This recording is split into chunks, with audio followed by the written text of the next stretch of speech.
अ, साहेब तुम्हाला काय वाटतं, की कल्याण डोंबिवलीत अशा कोणत्या मोठ्या समस्या आहेत?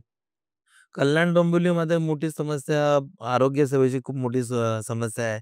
पाहिजे तशी मोठे हॉस्पिटल्स नाही आहेत किंवा ट्रॅफिकची समस्या खूप जास्त आहे. घनकचरा व्यवस्थापन सुद्धा पाहिजे तसं केलं जात नाही. ह्या अनेक अशा समस्या आहेत. त्यातल्या त्यात आरोग्याची खूप मोठी समस्या इथे मला जाणवते. ओके. पण या समस्यांसाठी काय उपाययोजना आपण करू शकतो? मला वाटतं आपल्या कल्याण डोंबिवलीच्या बाजूला जो परिसर आहे, बऱ्याच मोकळ्या जागा आहेत. त्या जागेवरती के-एम किंवा सायन्ससारखे मोठे हॉस्पिटल्स झाले पाहिजेत. घनकचरा व्यवस्थापनाची क्षमता वाढवली पाहिजे.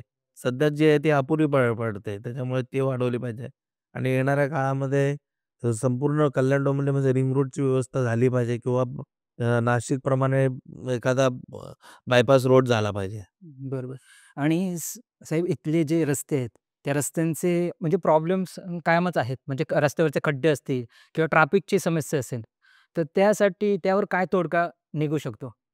तोच तोडगा आहे. त्याच्यासाठी आपल्याला एक एलिव्हेटेड रोड काढला पाहिजे हं, हं. किंवा रिंग रोड बनवला पाहिजे. अशा सगळ्या केल्या पाहिजे आणि तेव्हाच ट्रॅफिकवरती तोडगा निघेल. येणाऱ्या काळामध्ये खासदार साहेबांच्या माध्यमातून अ, मेट्रोचं काम सुरू आहे. त्याच्यामुळे बऱ्याच प्रमाणावरती रेल्वेवरचा आणि ट्रॅफिकवरचा लोड कमी होईल. बरोबर.